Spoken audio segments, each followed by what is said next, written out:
बिस्मिल्लाहिर्रहमानिर्रहीम अस्सलामु अलैकुम रहमतुल्लाह। काजी भाई ईसा के एक्सटेंशन को लेकर जो इस वक्त पूरे मुल्क के अंदर एक ड्रामा किया जा रहा है, पूरे मुल्क के अंदर पूरे मुल्क का खिलवाड़ कर दिया गया है। ना सिर्फ आइन का खिलवाड़ किया जा रहा है बल्कि पूरे मुल्क के साथ खिलवाड़ किया जा रहा है। और पूरा मुल्क इस वक्त हुकूमत असल में जो साजिश कर रही है, हुकूमत की जानिब से जो साजिश की जा रही है, हुकूमत को इस बात की ज़रा भी परवाह नहीं, इस बात की ज़रा बेफिक्र नहीं, उनको इस बात की ज़रा भी टेंशन नहीं है कि मुल्क इस वक्त कितने शदीद तरीन बहरानों के अंदर घिर चुका है। मुल्क के अंदर क्या क्या मसाइल है, मुल्क के अंदर महंगाई है, मुल्क के अंदर बेरोज़गारी है, मुल्क के अंदर अमन अमान की तबाही और बर्बादी है, मुल्क के अंदर सियासी मुआशी अदम इस्तेहकाम है और दहशत गर्दी की एक नई लहर पैदा हो चुकी है। और चीन जो इतना बड़ा दोस्त मुल्क है पाकिस्तान का, उसके शहरियों के ऊपर हमला हो रहा है और हुकूमत जो है वो कहीं नज़र नहीं आती। जब आप इस तरह की कामों की तरफ चल पड़ेंगे, इस तरह के मामलात की तरफ चल पड़ेंगे, इस तरह की चीज़ों की तरफ जाएंगे तो ऑटोमेटिकली ये होगा कि वहाँ पर फिर दहशतगर्दों को स्पेस मिल जाती है। दहशतगर्दी के वाक़यात होते हैं, दहशतगर्द हमले करते हैं। जब आप अपनी हुकूमत की कारकर्दगी की तरफ तवज्जो नहीं देंगे, हुकूमत की तरफ तवज्जो नहीं देंगे और आपकी सारी की सारी जो प्लानिंग है, आपकी सारी की सारी जो क़ुव्वत है, आपकी सारी जो ताकत है, वसाइल है, वो एक साजिश के ऊपर लगेंगे। और साजिश क्या? कादी फाइज ईसा की एक्सटेंशन। बाहर तो हुकूमती मामलात की वजह से तबाही और बर्बादी फिरी है। इन्होंने अदलिया के अंदर भी एक बहुत बड़ी फूट डलवा दी है और ये प्लान के तहत वहाँ पर फूट डलवाई गई। पहले ये प्लान किया गया कि कादी फाइज ईसा समेत तमाम के तमाम जजेस को, जितने भी जजेस शामिल हैं, तमाम के तमाम जजेस को एक्सटेंशन ऑफ़र कर दी जाए। कादी फाइज ईसा के सामने ये मामला रखा गया। अब ये बात रिकॉर्ड के ऊपर आ चुकी है, रिकॉर्ड के ऊपर मौजूद है कि कादी फाइज ईसा के सामने ये मामला रखा गया। कादी फाइज ईसा के नॉलेज में ये बात लाई गई। कादी फाइज ईसा को बताया गया कि बात यह है कि हम एक आइनी पैकेज लाने जा रहे हैं, आइनी तरमीम लाने जा रहे हैं और उसके नतीजे में आपको एक्सटेंशन मिलेगी, उसके नतीजे में आपको एक्सटेंशन मिलेगी और आपको तौसी मिल जाएगी, आपकी मुद्दत मुलाज़मत में तौसी कर दी जाएगी। काजी ने कहा कि देखें, बात यह है, अगर आप मुझे अकेले को इस तरह की ऑफ़र करेंगे, मैं ऑफ़र ले भी लेता हूँ, मैं एक्सटेंशन ले लेता हूँ, लेकिन ये जो बाकी जजेस हैं ये मेरे ख़िलाफ़ हो जाएंगे। बाकी जजेस जो है मेरे ख़िलाफ़ बगावत करेंगे, बाकी जजेस मेरे ख़िलाफ़ उठ जाएंगे, खड़े हो जाएंगे। तो इनको भी आप लालच दें इसी किस्म का। आप अंदाज़ा करें कि 2 नंबरी किस किस्म की है। कादी फाइज ईसा इनकार नहीं कर रहा, ये नहीं कह रहा कि एक्सटेंशन की जो लानत है आप इसको लाएं ना, एक्सटेंशन की जो लानत है आप इसे दूर रखें और अदलिया को कम से कम इतना आलूदा मत करें एक्सटेंशन से। काजी को तो ये कहना चाहिए था, चीफ जस्टिस को तो ये कहना चाहिए था, उसको आइन के ऊपर खड़ा होना चाहिए था, उसको अदलिया की आज़ादी और वक़ार की खातिर खड़ा होना चाहिए था। लेकिन बजाय इसके कि कादी फाइज ईसा ये बात करता, कादी फाइज ईसा ने उल्टा कहा कि मुझे तो आप एक्सटेंशन दे रहे हैं, बाकी सबको भी एक्सटेंशन ऑफ़र कर दें। फिर हुकूमत पहुंची जस्टिस मंसूर अली शाह के पास।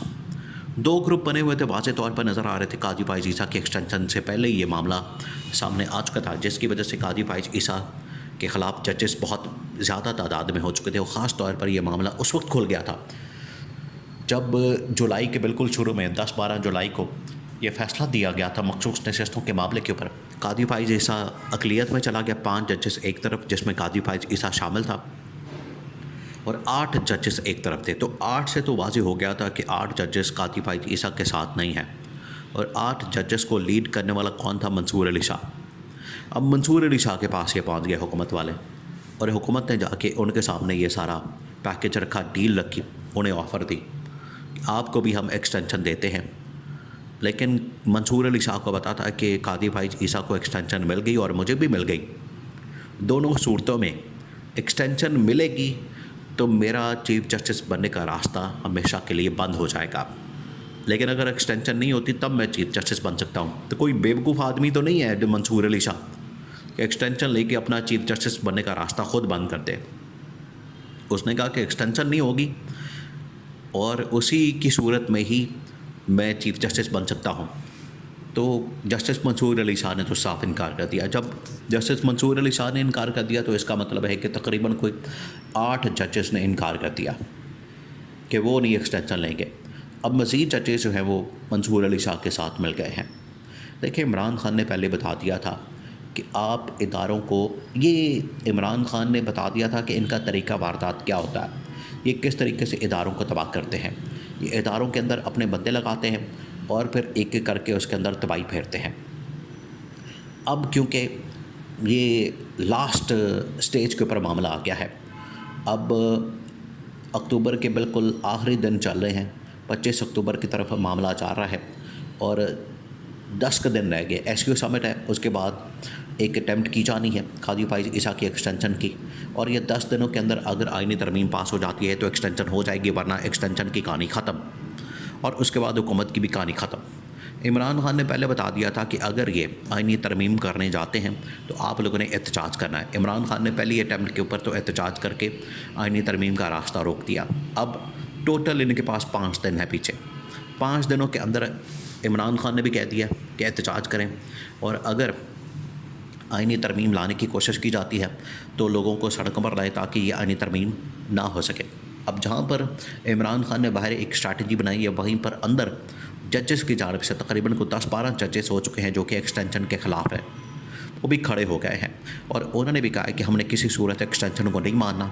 और काजी फाइज ईसा की एक्सटेंशन की सूरत में ये होगा कि मंसूर अली शाह और पीछे 4-5 जजेस, जिसके अंदर जस्टिस याया, जस्टिस अतर मिनल्ला, जस्टिस मंसूर अली शाह, ये 3-4 जजेस हैं, इनका रास्ता रुक जाना। अभी देखें आप जजेस कमेटी के अंदर चीफ जस्टिस ने क्या गुल खिलाया, वहाँ पर क्या काम डाला।